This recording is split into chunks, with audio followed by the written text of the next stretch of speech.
Jagged Alliance 3 is a tactical turn-based game that reflects the action movies from the early 2000s for better and for worse. First, let's talk about the gameplay. On the, let's call it normal difficulty setting, the game can be difficult as you work around figuring out what to do.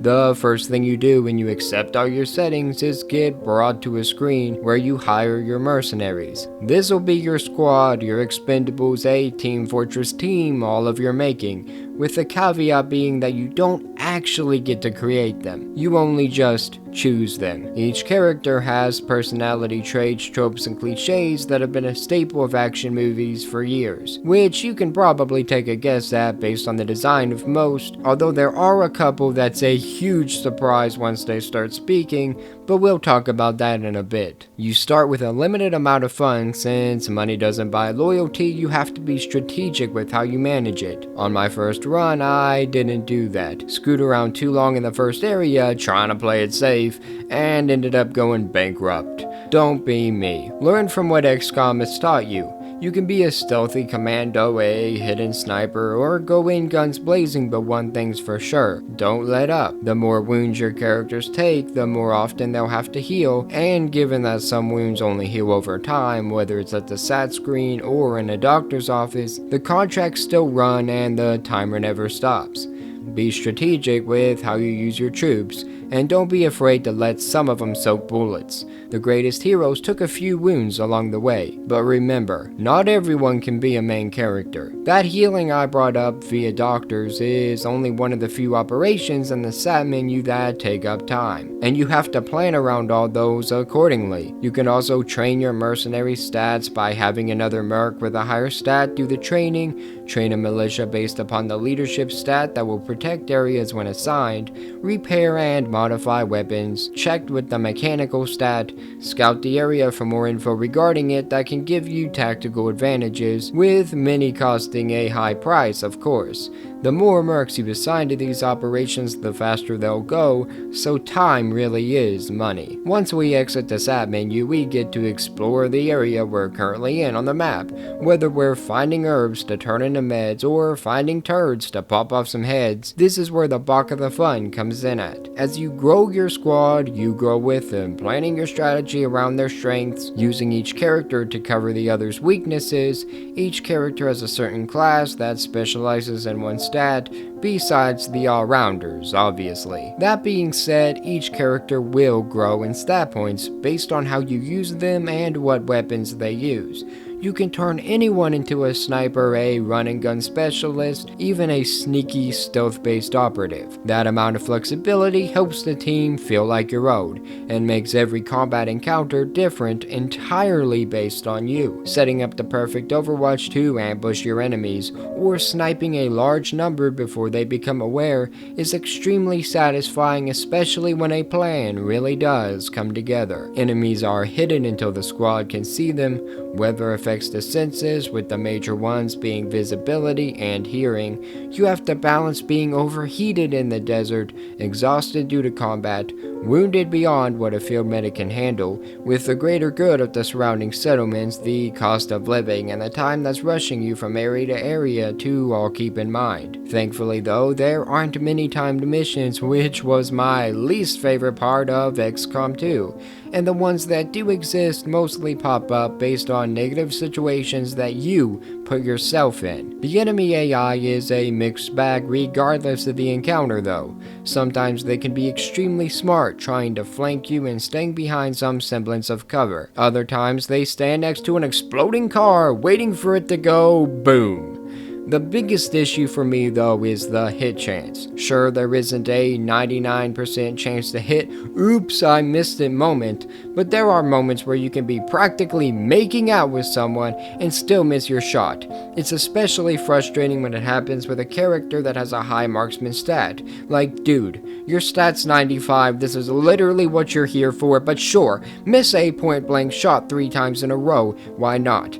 Literally happened with my sniper, standing behind someone. We fired a shot and reloaded to save 37 times before it landed. Like, brother, what are you doing? I even took out the man's revolver, did it again, took 23 shots. Some of these places have to be scripted to some capacity, I swear. It doesn't ruin the otherwise very deep and engaging tactical system that's set up, but it's sure a sore spot, that's for sure. The plot isn't anything mind-blowing, but it's not trying to be. It's enough to get the action going and to keep us engaged. The president's kidnapped, we're hired to stop them. As long as I can shoot somebody, what more do I need? It's very reminiscent of those movies that I brought up earlier. One caveat to that though is the dialogue doesn't always work. I don't mean tonally though, because that's what these games are known for, I just mean logically. For example, one of my characters likes food. All the man talks about, unless he's in a confined space, then he's freaking the heck out. So he'll interject during a conversation, asking for snacks. It's never acknowledged. Then he'll say that he'll eat the snack and then leave, which will again never be acknowledged. The woman he's speaking to never said she had food, so how is he going to eat the snack and leave? Because she never said anything regarding the interjection whatsoever, yet he responds as if she did. This happens a ton, and I'd love the dialogue if it worked, but it can sound really wooden, and then when it's treated as if it was never even said, it made it feel far more lackluster than comical. Sometimes it worked, and did make me laugh, and I had a good time with the contrasting nostalgic tones.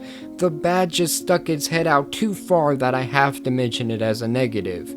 None of the voice acting is bad either. In fact, the lines are mostly delivered well, just not when you put them together to make a conversation.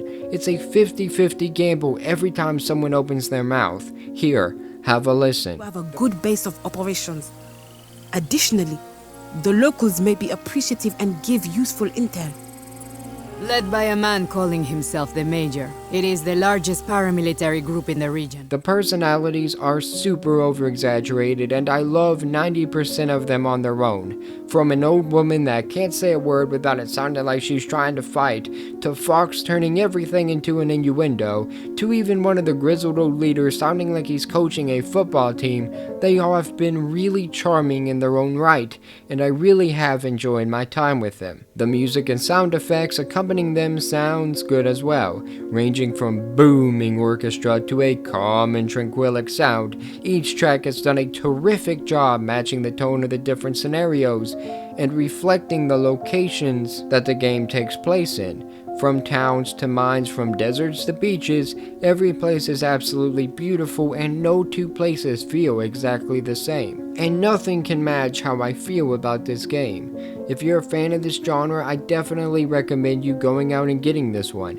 It's a fun, fast, heck of a ride that is extremely satisfying to play, although not always easy at times. Thankfully though, for those that want an easier experience, there are options for that, as well as options for the masochistic legends that beat XCOM 2 on Commander difficulty, with the game only saving after every turn. You guys are crazy, but dang do I respect you, and this game does too. It's accessible to everyone, and although it takes risks with the humor, it lands enough that even through my rage, I always felt like it was worth coming back for that next laugh and that next smile. There's also co-op in this game, and although I sadly wasn't able to try it out, due to the specs of my friends' computers, I can almost guarantee you that this would be a pretty fun game with friends, given the fact that it is extremely fun by yourself. Every game can be fun with friends, but a great game can be one great time. If you made it this far, thank you so much. I appreciate you, and for more news, reviews, and whatever we choose, stay tuned to Nerdsfeed. Have a great day.